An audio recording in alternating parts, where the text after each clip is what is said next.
গৃহিণীদের হয়েছে এক জ্বালা। আরে বাবা, নিরামিষের দিনগুলি বাড়ির লোক থেকে শুনতে হয় আজ নিরামিষ।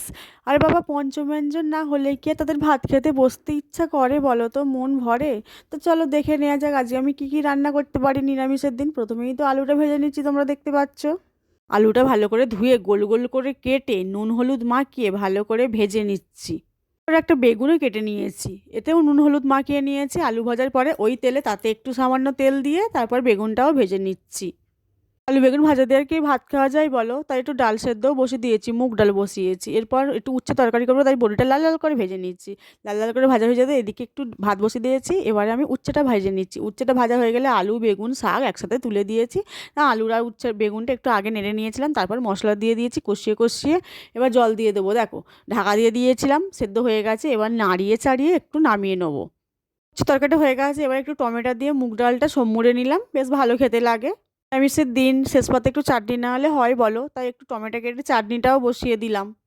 চলো দেখি এবার পঞ্চব্যঞ্জন হলো কি না। দেখো এখানে ডাল হয়ে গেছে, চাটনি, এখানে দু রকম ভাজা আছে আর উচ্ছের তরকারি আছে, পঞ্চব্যঞ্জন হয়ে গেছে। চলো এবার ভাতের থালাটা সাজিয়ে ফেলেছি, ঝটপট বসে পড়ো তো খেতে। সুন্দর হয়েছে কি না বলো। দেখো নিরামিষের দিন একটু শশা দিয়েছি, ভাতের ওপর একটু ঘি দিয়েছি, আলু ভাজা বেগুন ভাজা উচ্ছের তরকারি মুগ ডাল চাটনি পাঁপড়।